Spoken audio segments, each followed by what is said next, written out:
দেখে গুলিস্তান বা ব্রাহ্মণবাড়িয়া মনে হলেও এটি মূলত সৌদির দৃশ্য। রিয়াদের প্রবাসী অধ্যুষিত হারা এলাকার ধাওয়া পাল্টা ধাওয়ার ঘটনা একটি। ব্যস্ত শহরে প্রবাসীদের এমন আচরণ ও বিশৃঙ্খল পরিস্থিতির ভিডিও ছড়িয়ে পড়ার পর চাঞ্চল্যের সৃষ্টি হয়েছে। জানা গেছে, ঘটনার সূত্রপাত মূলত একটি ছিনতাইকে কেন্দ্র করে। এক প্রবাসী ব্যবসায়ী কাজ শেষে বাসায় ফেরার পথে একদল যুবকের কবলে পড়েন।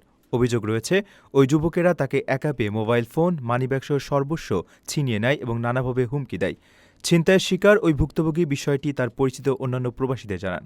এরপরই পরিস্থিতি উত্তপ্ত হয়ে ওঠে।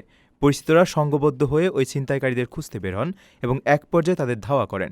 এ সময় ধড় চিৎকারে রাস্তায় আতঙ্ক ছড়িয়ে পড়ে এবং দুই পক্ষের মধ্যে উত্তেজনা চরমে পৌঁছায়। আরও বেশ কিছু ভিডিওতে দেখা যায়, সড়কে লাঠিসোঁটা নিয়ে একদল মানুষ আরেক দলকে তাড়া করছে। জানা গেছে, এই সংঘর্ষের জেরে অন্তত একজন আহত হয়েছেন। এমন সহিংসতার ঘটনায় সাধারণ প্রবাসীদের মধ্যে চরম ক্ষোভ ও হতাশা বিরাজ করছে। বহির্বিশ্বে এমন বিশৃঙ্খলা দেশের ভাবমূর্তি মারাত্মকভাবে ক্ষুণ্ণ করছে বলে মনে করছেন সংশ্লিষ্টরা।